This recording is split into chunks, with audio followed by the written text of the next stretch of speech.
Padre, del Hijo, del Espíritu Santo. Amén. Queridos hermanos, estamos en la Cuaresma y para cada día de la Cuaresma la Santa Madre Iglesia nos da lecturas especiales que nos hablan de la penitencia, del ayuno, del arrepentimiento, del perdón de los pecados, de la misericordia de Dios y su amor hacia nosotros. Los que tienen el grande misal, les aconsejo leer estas lecturas cada día. Como lectura meditada es de mucho provecho, porque esas lecturas importantísimas acerca de esos temas que dije, no es fácil encontrarlas, al menos de ser un especialista en la Biblia. Y como la madre es madre, maestra y pedagoga, educadora, bien puso en el misal para cada día de la Cuaresma lecturas especiales que hablan del ayuno, de la oración, de la penitencia, del arrepentimiento, del perdón de Dios. Y en la Semana Santa habla todas las profecías acerca de la pasión de Cristo y el Evangelio que nos habla de la pasión de Cristo, la Semana Santa. Y la Semana de Pascua, en el misal, para cada día de la Semana de Pascua tenemos lecturas especiales que hablan del triunfo de Cristo, de su resurrección. Y la semana de Pentecostés, también toda la octava habla del Espíritu Santo y de las lecturas que hablan del Espíritu Santo. Entonces les aconsejo tener siempre el misal en la mano como libro de lectura y de cabecera, porque bien, el misal es la Biblia, pero organizada alrededor de la vida de Cristo. El misal es la Biblia organizada, lecturas para cada día acerca de la vida de Cristo. Entonces les aconsejo mucho de hacer estas lecturas y meditarlas. En la lectura de hoy sacada de Ezequiel, profeta, capítulo 18, 20, 28, la iglesia les recuerda a los pobres pecadores por la boca del profeta Ezequiel que Dios está pronto para perdonarlos si ellos se arrepienten. Ustedes saben, la Biblia es palabra de Dios, sí. Todo lo que es aspecto moral, dogmático, espiritual, se aplica a los judíos del tiempo del profeta y a nosotros. El aspecto litúrgico, las costumbres de la liturgia hebraica, ya son caducas, porque vino el Nuevo Testamento, vino el sacrificio de Cristo, pero todo lo que es moral, espiritualidad, dogma, y esto es válido para todos los tiempos, ¿sí? Entonces, esto dice el Señor, dice Ezequiel profeta, de la parte del Señor, como embajador suyo. El alma, cuando hablamos de alma, en el Antiguo Testamento es la palabra persona, la persona. El alma que peque, esa morirá. El alma sabemos que no muere, el alma es inmortal. Entonces tenemos cuenta del lenguaje. Entonces el alma es la persona. La persona que peque, esa morirá. ¿Y cuál muerte? Debido a que el alma es inmortal, es muerte espiritual. El alma que está en gracia de Dios es viva, y el alma que está en pecado mortal es muerte espiritualmente hablando. ¿Qué es lo que nos da derecho a la filiación divina y la vida eterna? Es la gracia, la santidad. Entonces, el alma que está en pecado está muerta espiritualmente, separada de Dios. El Hijo no cargará con la maldad del Padre, ni el Padre con la del Hijo. Buena noticia, pero cuidado, entiendan bien. El Padre que no educó, no corrigió, no dio el buen ejemplo a sus hijos, y los hijos pecan por culpa del padre negligente, bien sí peca el padre y la madre también. Pero el padre la madre que educaron a sus hijos, les han dado buen ejemplo, les han formado en amor y temor de Dios, y los hijos hacen los necios usando mal de su libertad, y en este caso los padres no cargan con los pecados de sus hijos. Por ejemplo, Santa Mónica no cargó con el pecado de Santo Agustín cuando era pecador, desviado, hereje, perdido. ¿Por qué? Porque ella siempre hizo lo que podía hacer para su educación humana y cristiana, y si el hijo usó mal de su libertad.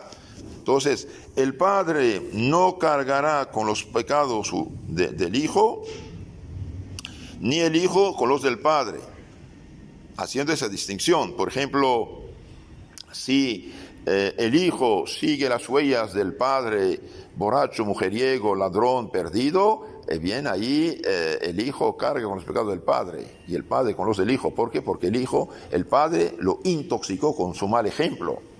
Pero si el padre y la madre hacen lo que pueden, lo que deben, y los hijos desvían, ahí es problema de los hijos. Queridos hermanos, si en su vida pasada, en su tiempo, digamos, de ignorancia de la fe, ustedes no pudieron educar como deben educarse sus hijos, pidan perdón a Dios de esa negligencia, confiésense y traten de decir, hijo, hija, si hoy yo te digo esas cosas, tenía que haberlo dicho de niño, no sabía en mi ignorancia, hágame caso, para tu bien. Y en este caso usted remedia, corrige los errores del pasado. Entonces continuamos con esta lectura de Ezequiel, capítulo 18, 20. Entonces, el alma que peque, esa morirá, el hijo no cargará con la maldad del padre, ni el padre con la del hijo. La justicia, la santidad, esto significa aquí, del justo será para él.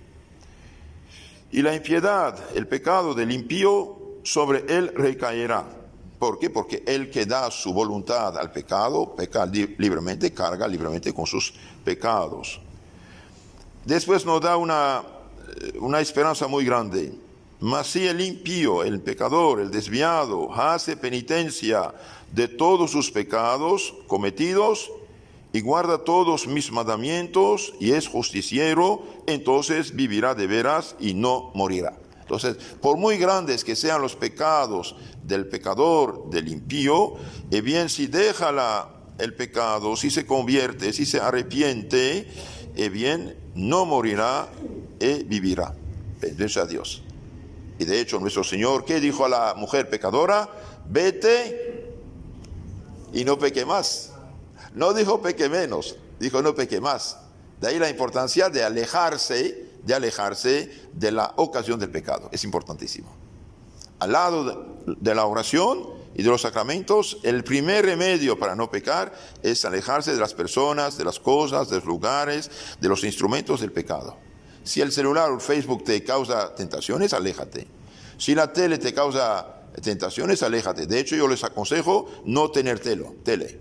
Pero si son tan tercos y necios, quieren tenerla, usted tiene el diablo en la casa. ¿Por qué? Porque usted no domina lo que entra dentro. Usted no lo alimenta, ¿sí? No es circuito cerrado, es circuito abierto. De fuera viene la programación.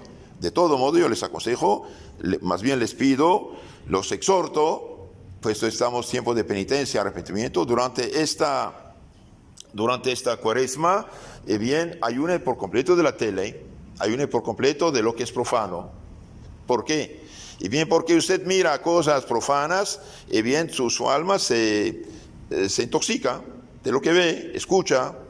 Si usted lee libros de santos, lee el Evangelio, lee lecturas del misal, como dije, cada día, tendrá otros pensamientos y el Espíritu Santo te dará otras luces. Entonces, ayunen de estas cosas durante toda esta cuaresma y después espero que ya no tendrán ganas de mirarlas. De todas las maldades que obró el impío, no me acordaré por causa de su justicia y vivirá, dice el Señor. Queridos hermanos, nosotros tenemos mejor que el Antiguo Testamento. Y bien, en lugar de ofrecer oveja, cordero, toro en sacrificio por sus pecados, y bien, tenemos el Cordero de Dios que quita los pecados y que tiene el poder de quitar los pecados. La Santa Misa y la sangre que ofrecían los judíos para remisión, perdón de los pecados, carne de animales, sangre de animales, nosotros tenemos la sangre de Cristo. ¿Y cómo esa sangre de Cristo hoy en 2021 llega a nosotros? Bien, mediante los sacramentos y especialmente en la misa, el bautismo nos purifica, en la misa nos rocía de un cierto modo y sobre todo en la confesión. Sin remisión, sin efusión de sangre, dice San Pablo a los hebreos, no hay perdón de los pecados. Y esta sangre llega a nosotros mediante el sacramento de la penitencia. De hecho, nuestro Señor en la cruz, en la agonía, miraba y veía y conocía a cada uno de nosotros. Dio su sangre por nosotros, murió por nosotros. Y esta sangre derramada por nuestro fiador, porque cuidado, Jesús sufrió mucho, ¿no? Jesús en la agonía esconde su divinidad. Es la humanidad que sufre como lugarteniente nuestro fiador. Y bien, es como si Él hubiera pecado, hecho todos esos pecados que estaba expiando. Sufrió muchísimo. Pero esta victoria de Cristo sobre el pecado, esta sangre derramada de Cristo por el pecado, ¿cómo se aplica a cada uno? Bien, mediante la iglesia y los sacramentos. ¿Cuál iglesia? La iglesia que Cristo fundó, la católica, la que tiene 2000 años. ¿Y cómo la iglesia aplica esa sangre a cada alma? Mediante los santos sacramentos. Eso es importante. Por ejemplo, usted tiene una fuente de agua inagotable, agua dulce, potable, Pero uno puede a 1 kilómetro de ahí morir de sed si el agua no llega a su casa, en el hospital o en la cárcel o en la casa. Entonces, Cristo globalmente mereció la salvación para todos los hombres y esta salvación tiene que comunicarse a cada alma mediante el bautismo primero, si después del bautismo pecó, mediante la confesión de los pecados. Es muy importante esto. Hoy el hecho, por ejemplo, de decir que cada quien se salva en la secta que fundó fulano, sutano, que con tal que cree en Dios no hay problema, se salva a todos los hermanos, eso es mentira. Es injusticia con Dios, con Cristo que sufrió por nosotros y con las pobres almas que necesitan de la sangre de Cristo. Hace falta bautizarlas. El bautismo elimina el pecado original del alma, devolviendo la gracia y elimina los pecados personales si la persona bautizada es adulta. Entonces nosotros tenemos mejor y más que los judíos y este mensaje divino es para todos. Mas si el impío, el pecador, hace penitencia de sus pecados cometidos y guarda todos mis mandamientos y es justiciero, entonces vivirá de veras y no morirá. De todas las maldades que obró, no me acordaré, por causa de su justicia vivirá. ¿Acaso quiero yo, dice el Señor, la muerte del impío y no que se convierta de sus caminos y viva? Mas sí. Entonces, Dios quiere conversión, salvación y no condenación. Por eso el tiempo de la Cuaresma es sumamente importante para el arrepentimiento, la lectura espiritual, los retiros espirituales, la misa, la meditación, más oración y ayuno y penitencia. Ayuno no solamente de las comidas, pero también ayuno sobre todo de todo pecado. Como dice San Bernardo, que el ojo ayune, que el oído ayune, que la boca ayune, que la imaginación ayune, ayunar de todo pecado, y que la mano ayune de la pereza también que trabaja. Entonces, ayuno, oración, caridades, y sobre todo, como manda la Madre Iglesia, confesión y comunión. La Madre Iglesia quiere que sus hijos comulguen cada día, si fuera posible, varias veces a la semana, al menos cada domingo. Pero para los flojos, los descuidados, bien puso una ley especial, sacada del Evangelio de hecho, que al menos en tiempo de Pascua y Cuaresma, confiesen y comulguen. Dice al menos, no dice una vez al año, dice al menos una vez al año. Para los flojos, los descuidados, los imprudentes, que pueden perderse. Entonces, la Madre Iglesia sí manda a sus hijos lo que Cristo pide. El que no come mi cuerpo, no bebe mi sangre, no tiene la vida eterna. Entonces dice, al menos en Pascua, acércate, hombre, para salvarte. Cuaresma, Pascua. Lo mismo lo del perdón de los pecados. Ustedes saben que bajo influjo protestante, hoy herético, falsificado, falso evangelio, hoy hay católicos, dicen, ¿para qué confesarme con un hombre pecador como yo? Yo me confieso directamente con Dios. Eso dicen a veces, ¿no? Y bien, eso es lo que dicen, no conocen el Evangelio, contradicen el Evangelio. El capítulo 20, 23 de San Juan, ¿qué dice? Cristo resucitado, glorioso, triunfador del muerte, del pecado, del infierno, el día de la resurrección, es decir, del triunfo, ¿qué dicen los apóstoles gran sacerdotes? Sopla sobre ellos, entrega, reciben el Espíritu Santo. ¿Para qué? A quienes ustedes perdonan los pecados quedan perdonados y quienes tienen quedan retenidos. Entonces, si Cristo dio este poder por el Espíritu Santo de devorar el pecado, es para algo. Entonces, aquí dice, en Ezequiel, profeta 18, dice, el pecador que se convierte no me acuerdo de sus pecados, bien, la iglesia tiene tiene garantía del perdón de los pecados. Recibe el Espíritu Santo. A quienes perdonan los pecados quedan perdonados. Y cada sacerdote, el día de su ordenación sacerdotal, recibe del obispo, que es el lugar teniente de los apóstoles, este poder que Cristo les ha dado. San Juan 20, 23. Después otra advertencia. Ezequiel, profeta 18, dice, mas si el justo, el alma santificada, se desvía de su justicia, de su santidad, y obra maldad según todas las abominaciones que suele hacer el impío, el pecador, ¿por ventura vivirá? Declaro que no. No se hará memoria de ninguna de las obras justas que él había hecho. En la prevaricación con que prevaricó, falló el Señor, y el pecado que cometió, en ellos morirá. Hermanos, aquí la Santa Madre Iglesia saca una conclusión. El justo, el santo, la persona santificada, que peca gravemente, que desvía de su justicia y obra maldad, bien, no se acordará de ninguna de las obras justas que él había hecho. Es decir, cuando uno peca mortalmente, pierde todos los méritos que había acumulado viviendo en santidad. Entonces, cuando una persona peca mortalmente, todos los méritos, buenas obras que había perdido, renuncia a esto, peca, los pierde. Es como una persona que trabajó, no sé, 40 años, va al banco a sacar su liquidación y al salir del banco, unos malvados lo atacan, lo roban todo y lo dejan a medio muerto. Es lo que pasa. Pero cuando uno se confiesa, bien, estas buenas obras las recupera. Según su fervor y su arrepentimiento, pero sí, las recupera, gracias a Dios, Dios es justo. Pero aquí muy claramente dice, si el justo desvía de su justicia, de su santidad y obra lo malo, bien, por ventura vivirá, no se hará memoria ninguna de las obras justas que había hecho viviendo en santidad. Y dijisteis, la conducta del Señor no es justa, oye pues casa de Israel, por ventura mi conducta no es justa, ¿no es más bien que vuestra conducta es mala? Porque si el justo se aparta de su justicia, de la santidad, y hace maldad, morirá en ellos.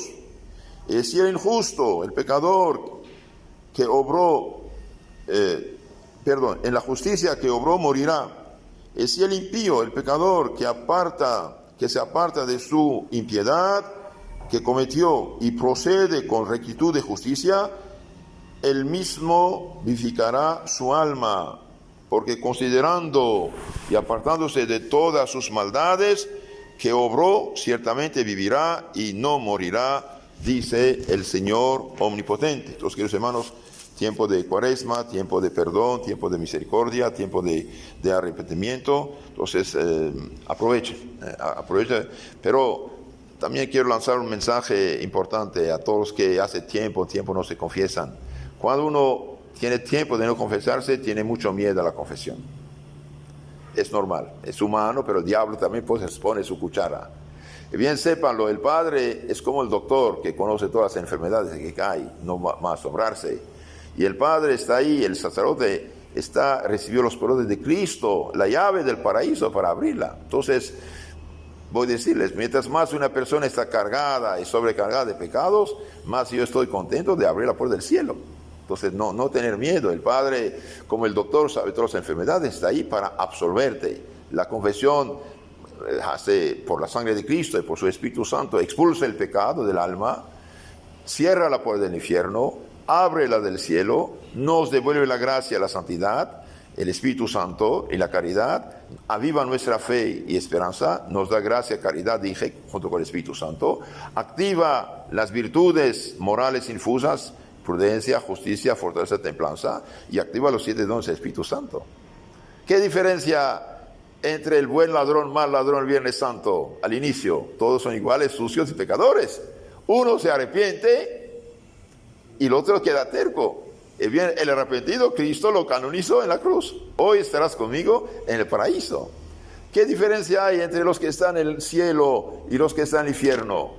Quizás los que están en el infierno pecaron menos que los que están en el cielo, unos que otros, ¿no? ¿Qué diferencia? El que está en el cielo sí pecó, pero rectificó, se arrepintió, se confesó, reconoció su maldad y fue justificado. Y el otro, como terco, quedó en su pecado. Entonces, sí recemos por los pecadores y no tengamos miedo de acercarnos a la confesión. Sean lo que sean nuestros pecados, bien, Dios no rechaza un corazón arrepentido. No rechaza un corazón arrepentido. Es imposible. ¿Por qué? Porque Dios mismo lo dijo. En el Apocalipsis 2:5 dice: date cuenta pues de dónde has caído, de dónde ha caído alma cristiana, bautizada, santificada.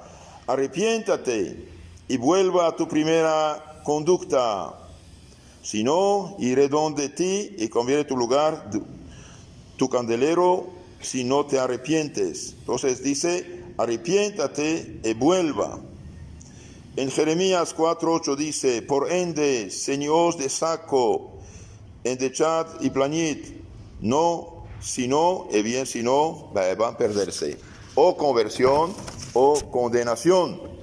Nuestro Señor, dije, no rechaza un corazón arrepentido. David, después de su asesinato de Urías y su adulterio con Betsabé y todo, bien, el profeta Natán le echó a la cara sus pecados. ¿Y qué dijo? Bien, cayó de rodillas y pidió perdón y misericordia. Y en este momento escribió el Salmo 50 o 51, 3. Ten piedad de mí, Señor, según tu gran misericordia, tu amor, por tu inmensa ternura, borra mi delito. Y Dios sí le perdonó. Entonces el demonio nos impulsa a tener miedo porque quiere ganar tiempo. ¿Por qué quiere ganar tiempo? Porque no sabemos ni el día ni la hora. En Levítico 5:6 dice, y como sacrificio, porque habla Dios aquí de la penitencia que lleva la expiación, como sacrificio de reparación por el pecado cometido, llevará Yahvé una hembra de ganado mayor, oveja o cabra, como sacrificio por el pecado. Como sacrificio del pecado. Por eso también hacer celebrar misas por sus pecados es importante, y también por sus familias. ¿Por qué? Porque es la mejor de las oraciones que puede hacer. Y el sacerdote hará por él expiación de su pecado. Vemos también en Judith 9:1, Judith, cuando vio el apuro de su pueblo acosado por los enemigos que quieran conquistar la ciudad y llevar a la gente prisionera, esclava, Judith cayó rostro en tierra, echó ceniza sobre su cabeza, dejó ver el saco que tenía puesto y empezó a ayunar y rezar y pedir, y Dios la ayudó para libertar a su pueblo. Nosotros también, cuando hacemos penitencia en este mundo, y oramos y hacemos penitencia y oraciones y rosarios, ayunos y penitencias por seres queridos, podemos alcanzarles la conversión. Santa Mónica pasó unos 18 años rezando por el terrible Agustín, que finalmente se hizo santo y se convirtió, ¿no? Vemos en el Evangelio, por ejemplo, Lucas 1 dice, Juan Bautista, bien, hizo penitencia, y oró, ayunó, y finalmente fue el que preparó el pueblo al arrepentimiento, y muchos se arrepentían. Y vemos también nuestro Señor decir a los apóstoles, todo lo que atan será atado, y lo que desatan será desatado. Entonces, a la vez, confianza en Dios, confianza en su misericordia y confianza también en su perdón, porque Cristo no rechaza un corazón arrepentido. Concluyo con los Hechos de los Apóstoles 19-18, dice, muchos de los que habían creído, bien venían a confesar y declarar sus pecados, sus prácticas de brujería, hechicería, etcétera, que habían hecho en su paganismo. Entonces, queridos hermanos, aprovechemos de esta Cuaresma para hacer la mejor confesión de nuestra vida y no desesperar de la conversión de nuestros seres queridos. No desesperar. Es verdad que pueden resistir, es verdad que pueden hacer los sordos, es verdad que pueden hacer los tercos, pero dichoso el hombre o la mujer que tiene un familiar, una persona que reza por ella, hace penitencia por ella, ayuna por ella, llore por ella. ¿Por qué? Porque Dios quiere salvación y no condenación.